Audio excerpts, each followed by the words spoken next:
Welcome to Bring Us Back, bringing back common sense to the American people.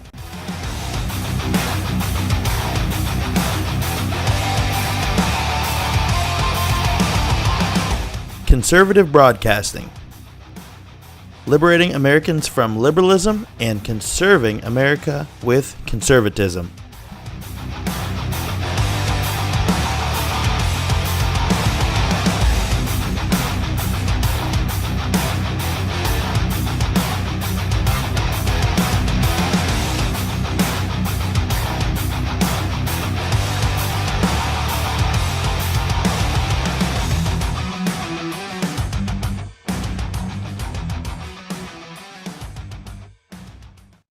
All right, let's just clarify one thing right now.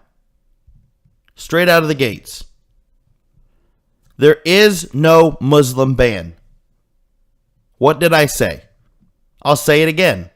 There is no Muslim ban. None whatsoever.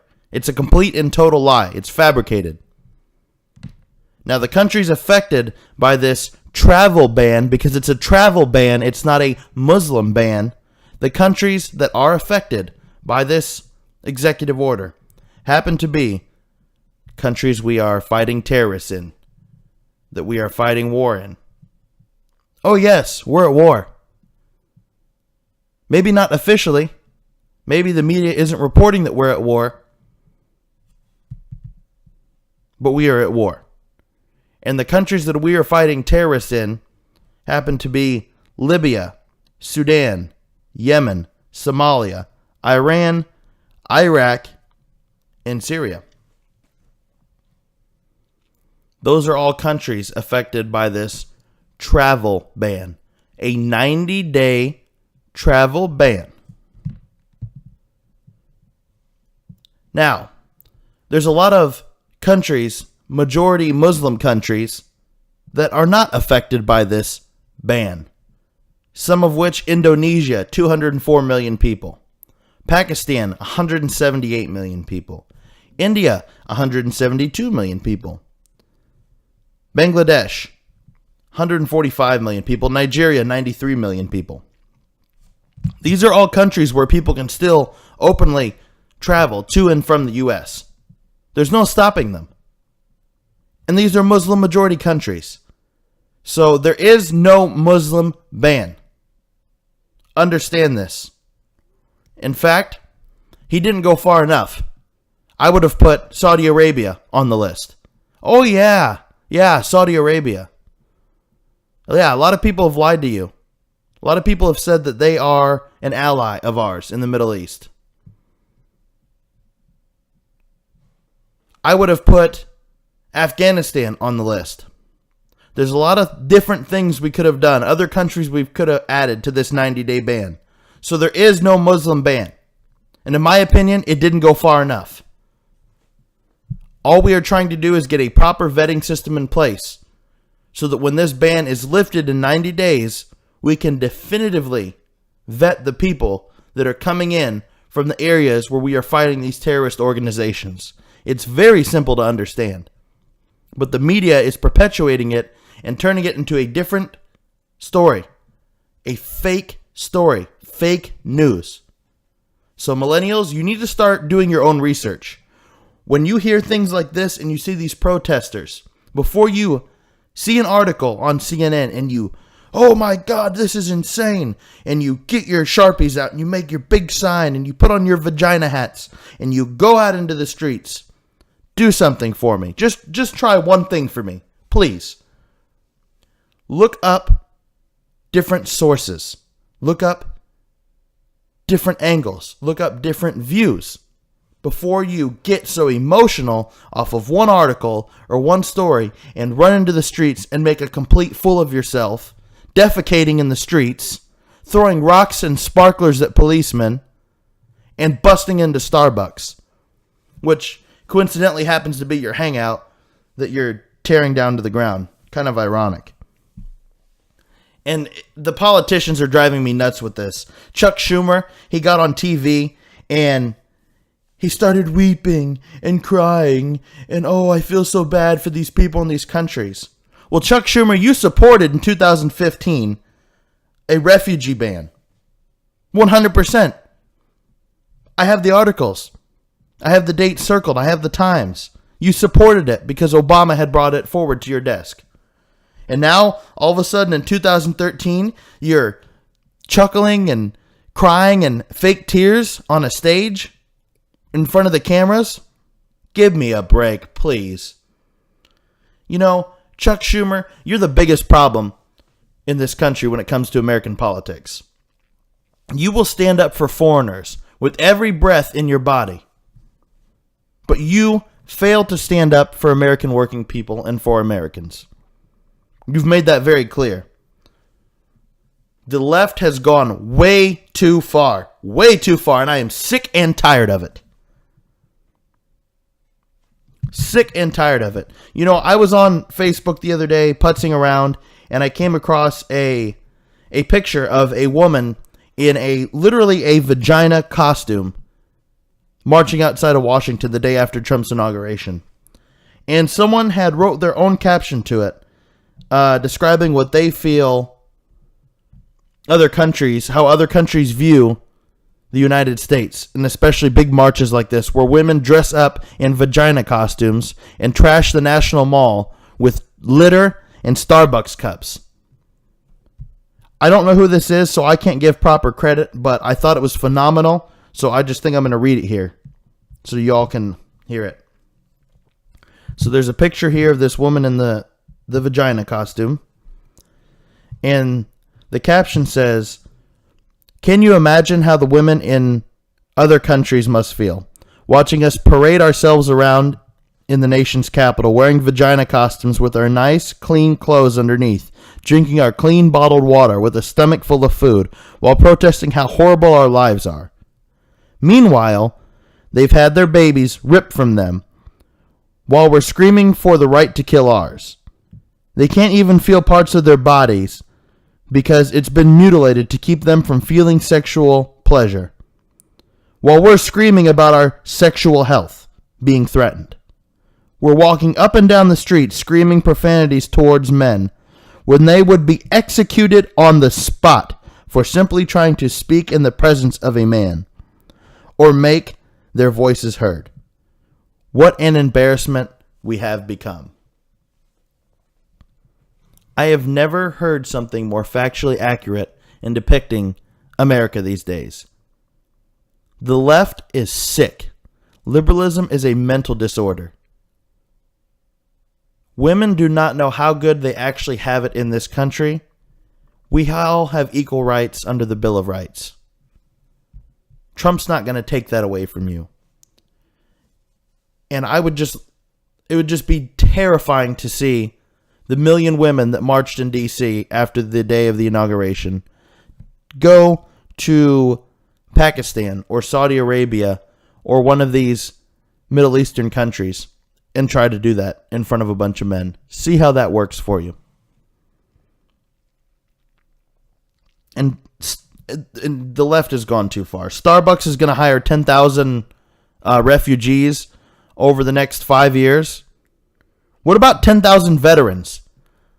Where do corporations get the gall and stomach the attitude to get up and say that they are going to hire non-Americans over homeless American veterans? Why can't we put a stop to this? Why can someone not go in to Washington and make things like this illegal? How is it legal for companies to hire 10,000 refugees and leave 10,000 homeless Americans in the streets, in sleeping bags under freeways? The media fuels all of this. The media perpetuates these stories and gives them light and gives them air and gives them a platform. Ironic, the media never cared about Trump's crowd sizes until he became president, and then they wanted to argue about his crowd sizes at the inauguration, but never wanted to report how he had stadiums with 30,000, 15,000, 10,000, 20,000. Yeah, I said it. I was there. I've been to many of them. It's 100% true. Airplane hangars packed. You couldn't move. You could barely breathe. It was so packed. Football stadiums full. 20, 30,000 inside. 10, 15, 20,000 outside just to get a glimpse of the man's plane landing. The support was unreal. They didn't want to report it then, but they do want to report it now. Give me a frickin' break. The left is going insane because Trump keeps his promises. I mean, just in the first week, you have the TPP withdrawal executive order. Good. Someone finally standing up for American workers and American wages. The federal hiring freeze. Phenomenal. Phenomenal. We don't need anyone else in our government. Our government's big enough as it is. We pay so much money to federal employees, it's unrealistic. It's unrealistic to be able to hire more feds. We don't need it. The federal hiring freeze was phenomenal. The travel ban, good. Travel ban was wonderful. I'm done talking about Muslim ban. It's not true. The travel ban was wonderful. It could have gone a few steps further, in my opinion. The executive order to start funding for building the wall. I mean, listen to these things. TPP, federal hiring freeze, drain the swamp. Travel ban. Executive order, funding for the wall. These are all things that he said he was going to do while running for president. He's actually doing what he said on the campaign trail that he would do. 100%. You can't even argue it. You may not like it. You may like his policies, but not like the way he's going about unveiling them. But he's doing it. For God's sakes, he's doing it. For better or for worse. It's what this country needs, in my opinion. We need to see this honesty, and we need to see things getting done by someone who says they're going to do it. We put our faith in them. We elect them. They go out and do it. They can't stand that he's keeping his promise. They cannot stand it. Iran gets a little hostile with us. Trump says, okay, you want to get hostile with us? I'm putting you on notice. I'm ramping up sanctions, and I'm going to move a destroyer off the coast of Yemen, where you're backing fighting forces. All stronger steps than Obama. Obama would have drawn a red line in the sand. If they crossed it, he'd have gave $150 billion. Oh, wait, he already did that. He already gave him $150 billion. Yeah, that's right. Forgot about that one, didn't you? What's wrong with the tough stance on the Australia call about the refugees? Obama agreed right before leaving office to take about 1,200 some refugees from Australia and settle them here in the United States. And the Australian president had the nerve to think that Trump, of all people, was going to still allow this? What's wrong with him being tough with some foreign leaders? What, you want him to be sweet? Sweet, nice, and cute? Where's that got us so far? Where's this country now? That is not what we need. We need toughness. No more weak diplomacy.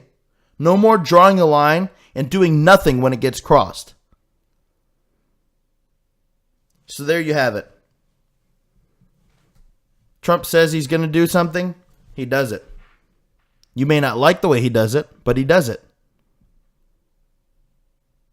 Finally, someone is standing up for the United States. And boldly standing up for the United States. He isn't just sitting behind closed doors. He is out there saying, I'm still going to make America great again. And I love this nation. And I'm not going to let countries push us around. And I support law enforcement. And I support free speech. And I will cut federal funding to Chicago or to UC Berkeley if they don't do what they're supposed to do. Why should we continue to pay them if they're not holding up their end of the bargain? This is the kind of toughness America needs. A lot of people say they like what Trump's doing. They don't like the way he's doing it. Bull. Sorry, excuses. We need toughness. We need toughness at every level. We need to hold people accountable. You may not like the way he does it, but I truly believe it's what we need. We need to call UC Berkeley out on the national stage. We need to call out certain individuals or countries because we've had enough. No more being Mr. Nice Guy. No more being Mr. Give you $150 billion. This is what America needs. Toughness in a very tough world. A lot of people think he's continuously drawing red lines in the sand. No, he's not. He's doing what a businessman does. Coming with the most outrageous proposition and then meeting somewhere in the middle. But also bringing light to these situations so that they cannot no longer be covered. This is a very smart, tactical business approach, and it's what this country needs. Finally, we have a president with a bit of common sense.